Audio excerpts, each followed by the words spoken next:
ঢাকা ১৭ আসন হবে ভোটের মাঠে সবচেয়ে জমজমাট লড়াই। একদিকে আছে বিএনপির বর্তমান চেয়ারম্যান তারেক রহমান, আর অন্যদিকে জামায়াত ইসলামীর অন্যতম প্রভাবশালী প্রার্থী ডাক্তার খালেদুজ্জামান। আবার এই ঢাকা ১৭ আসনটি অভিজাত এলাকা, গুলশান বনানী ক্যান্টনমেন্টের একাংশ নিয়ে গঠিত। এখানকার ভোটারদের রুচিও উন্নত, যা ইচ্ছে তাই লোককে তারা পছন্দ করে না। এখানে চাঁদাবাজি হোক, সন্ত্রাস হোক, টেন্ডারবাজি হোক, দুর্নীতি হোক, এই জিনিসকে তারা পছন্দই করে না। আবার এটাও চায় এখানে যারা নির্বাচন করবে তারা হোক সৎ, মার্জিত, দক্ষ ও আদর্শগত দিক দিয়ে অনেক উন্নত।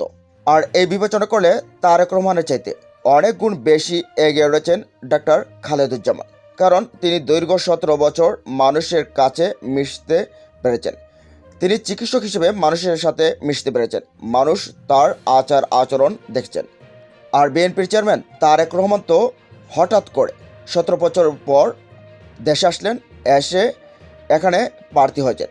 যদিও ডাক্তার খালেদুজ্জামানের ভয়ে এর আগেই বিএনপি সমর্থিত প্রার্থী আন্দোলন রহমান পারত এখান থেকে এক প্রকার পালিয়ে গিয়েছিলেন, কারণ ডাক্তার খালেদুজ্জামানের জনসমর্থন দেখে সেখানে থাকার মতো সাহস আর তার হয়নি।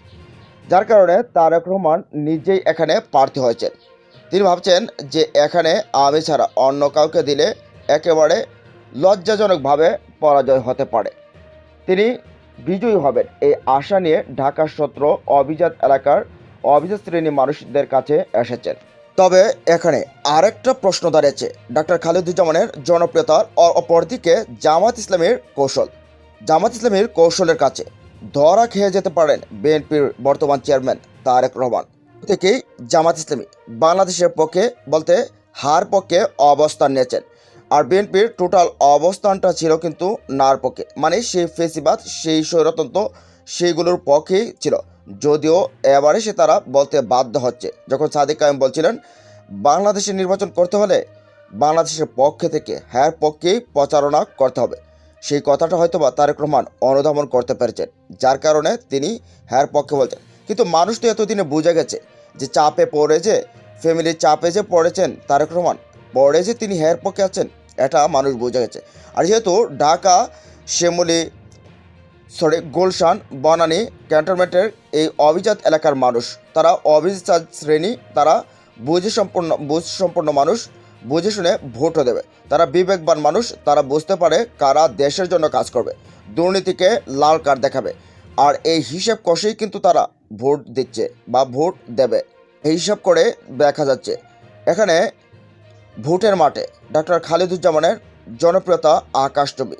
আবার আরেকটা হিসাব আছে, যে হিসাবটা কষ্টে বসেছে সদ্য নির্যাতিত আওয়ামী লীগ নেতাকর্মী বা আওয়ামী লীগের সমর্থকরা, যারা এখনও নির্যাতিত হচ্ছে। একটা দলের হাতে মামলা বাণিজ্য করছে একটা দল, আর সেটার ভুক্তভোগী হচ্ছে তারাও এবার চিন্তা করছে। আর যাই হোক, আদর্শগত মিল নাও থাকতে পারে, সারা জীবন যাদেরকে আমরা বিভিন্নভাবে হয়রানি করছি, এবার না হয় ভোটটা তাদের দিকেই দিই, কারণ অন্ততপক্ষে নতুন আরেকটা স্বৈরাচার থেকে বাঁচা যাবে। যদি বিএনপি ক্ষমতায় আসে তাহলে আওয়ামী লীগকে একেবারে নিশ্চিহ্ন করে দেবে, ঘরে ঘরে তল্লাশি চালাবে, একেবারে ক্ষুদ্র কর্মীটাকেও পর্যন্ত জেলে পড়বে, যেমনভাবে এখন বড়দেরকে জেলে পড়ে রাখছে। এই হিসেব কষে আওয়ামী লীগের ভোটার যারা আছেন তারাও হয়তোবা এবার ডক্টর খালেদুজ্জামানকে বিজয়ী করার জন্য জামায়াত ইসলামীর দাঁড়িপাল্লাতেই ভোট দিতে পারেন। আর এই হিসাবটা যদি মিলেই যায় তাহলে বোঝা যাচ্ছে যে আগামীতে ঢাকা ১৭ আসনের প্রতিনিধিত্ব করতে পারবেন ডাক্তার খালেদুজ্জামান, তারেক রহমান নয়। এখন কথা হচ্ছে আসলেই ঢাকা ১৭ আসনের প্রতিনিধিত্ব কে করবে, তারেক রহমান নাকি ডাক্তার খালেদুজ্জামান? জানিয়ে দিন কমেন্ট বক্সে। ভালো থাকুন, সুস্থ থাকুন, আল্লাহ হাফেজ।